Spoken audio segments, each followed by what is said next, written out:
UK பிரதமர் என்ன பண்ணியிருக்கிறாரு, மிக முக்கியமாக ஒரு பில் பாஸ் பண்ணியிருக்கிறார் யூகே கவர்மெண்ட்ல. என்ன பாஸ் பண்ணியிருக்கிறாரு அப்படின்னு கேட்டீங்கன்னா, அதாவது 18 வயதுக்கு மேற்பட்டவர்களுக்கு அடல்ட்ஸ் அப்படின்னு சொல்லியிருக்காரு. எல்லாருக்குமே டிஜிட்டல் ஐடி கொடுப்பது கட்டாயமாக்கப்படுகிறது. அதாவது நம்ம சொல்லிட்டு இருந்த வெளிப்படுத்தல் 13ஆம் அதிகாரம் 16 முதல் 18 வசனங்களில் தங்கள் வலது கைகளாவது நெத்திகளாவது சொல்லுவாங்க இல்லையா, அந்த மாதிரி ஒரு சிப் கான்செப்ட் தான் இப்போ கொண்டு வராங்க டிஜிட்டல் ஐடி. இது ஏற்கனவே நடைமுறையில் கொண்டு வந்து ஸ்வீடன்ல பல இடங்களில் வந்து நடைமுறையில் பிரைவேட்டா பண்ணிட்டே இருக்கிறாங்க. சில இடங்களில் வந்து இதை அபிஷியல் ஆகணும்னு சொல்லிட்டே இருந்தாங்க. 2010 இதற்கான காரியங்கள் இந்திய பத்திரிகைகளிலே வந்துச்சு. அதாவது நெத்திகளில் கைகளில் இப்படி ஒரு சிப்பு போட போறாங்க அப்படிங்கிற கான்செப்ட் 2010 வந்துச்சு. இப்போ நம்ம கண்களுக்கு முன்பாக அபிஷியலாக அனௌன்ஸ் பண்ணப்பட்டிருக்கிறது. அதாவது இங்கே ஆரம்பிக்கிறது. 18 வயதுக்கு மேற்பட்டவர்களுக்கு போடுவதற்கான காரியங்கள் ஆரம்பிக்கிறது.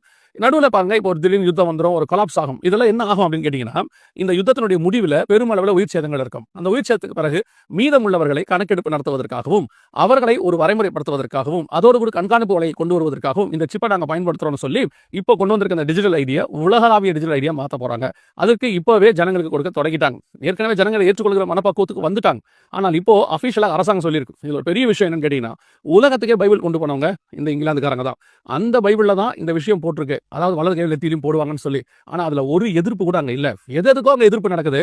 ஆனால் இப்படி ஒன்று இருக்கு, இது பைபிள் இருக்கு. இன்னும் சொல்ல போனா எந்த ஒரு சட்டத்தை நிறைவேற்றத்துக்கு முன்னாடி அங்கே ராஜா கிட்ட, சார்லஸ் கிட்ட போயிட்டு என்ன செய்யணும்னா, ஒரு சைன் வாங்கணும்னு வச்சுக்கோங்களேன். அது அவங்களோட நடைமுறையில் இருக்காது. அதுல ஜூரின்னு ஒரு கமிட்டி இருப்பாங்க. அவங்க என்ன பண்ணுவாங்கன்னா, இது எல்லாமே பிப்ளிக்கலி சரியான்னு பார்க்கக்கூடியவங்க. அவங்க ஒரு சட்டம் வரும்போது இதெல்லாம் நான் எலிசபெத் இருக்கும்போது நடைமுறையில் இருந்த ஒரு விஷயம். இப்போ பாருங்க, பைபிள்ல சொல்லப்பட்டிருக்கிற கடைசி கால அடையாளம் வருது. டெக்னாலஜிங்கிற பேர்ல, வளர்ச்சிங்கிற பேர்ல பைபிள்ல சொன்ன அந்த ஆபத்து காலத்தை வரும்போதும் அந்த உணர்வில்லாத இருதயம் இப்போ அந்த அரசாங்கத்துக்கு இருக்கு. இது உலகளாவிய பரவும். வேர்ல்டே வலது கைக்கும் நெத்திக்கும் தயாராகி கொண்டு இருக்கிறது.